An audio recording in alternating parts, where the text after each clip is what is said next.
Okay, this is day 3 of the UPS project, getting it back online after replacing the battery. Just for note, that's the old battery. Can't remember if I did a video on it, I probably did, with the swollen battery packs. Okay.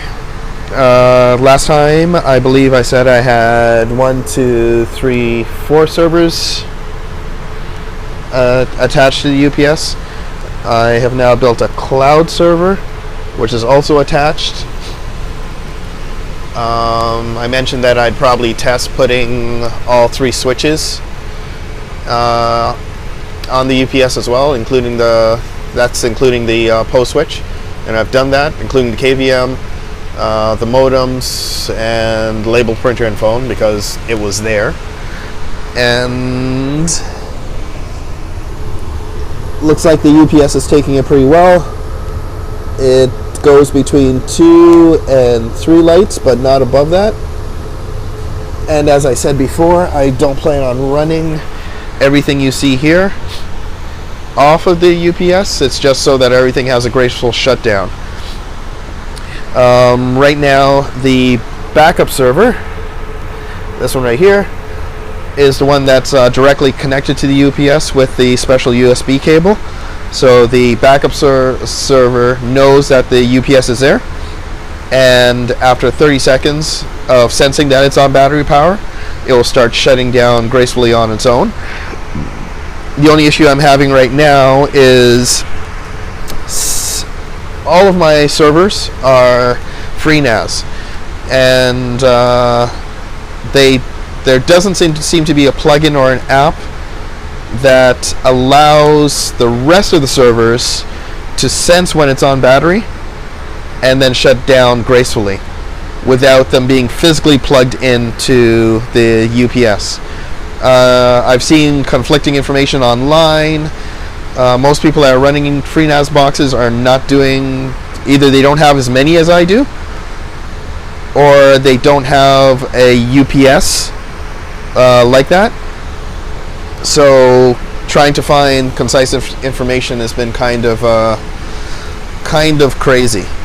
I'm so close, but not there yet.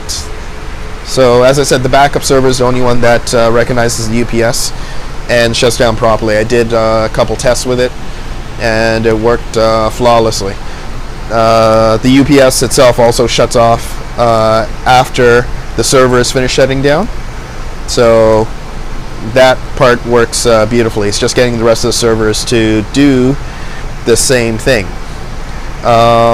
There is a network card built into the server.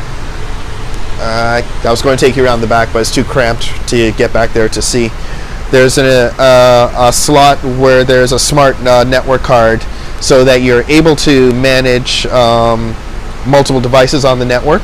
But of course, once again, that's designed for Windows and not FreeNAS.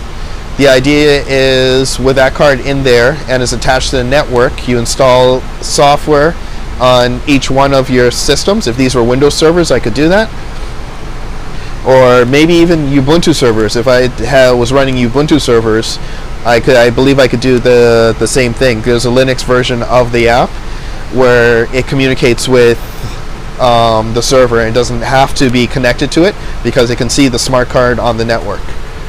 But I don't have that, and I don't plan on switching these boxes to Ubuntu. So anyways, the search goes on to fix that. I also dropped down all this stuff that was up in this section of the rack down a bit, because all this stuff originally was on top, and that was annoying me, so that's what I did. Also, you might have noticed that this bad boy is down here, a blade server.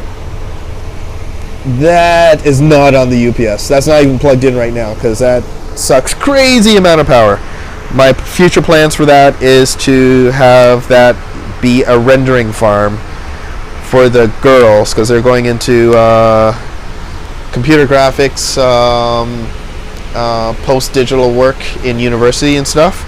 So if I can have a rendering server at home, that would save them a lot of time commuting back and forth between home and campus to use the labs.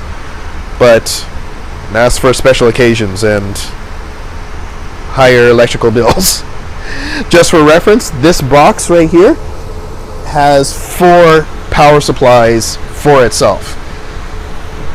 And just so you have an idea what I'm talking about with the Blade server, each one of these is actually a server. So these are 8 servers in here, and each one can come out.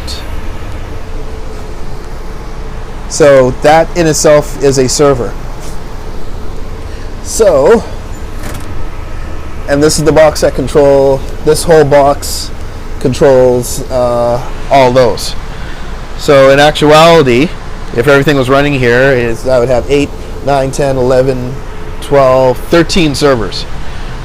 But like I said, that's not going to be running every day, and once I configure it, it'll be turn it on when you need it, turn it off when you don't.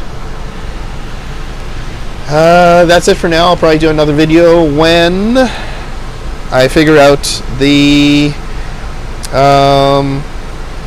situation with the FreeNAS talking to the UPS. All of them talking to it without being physically connected.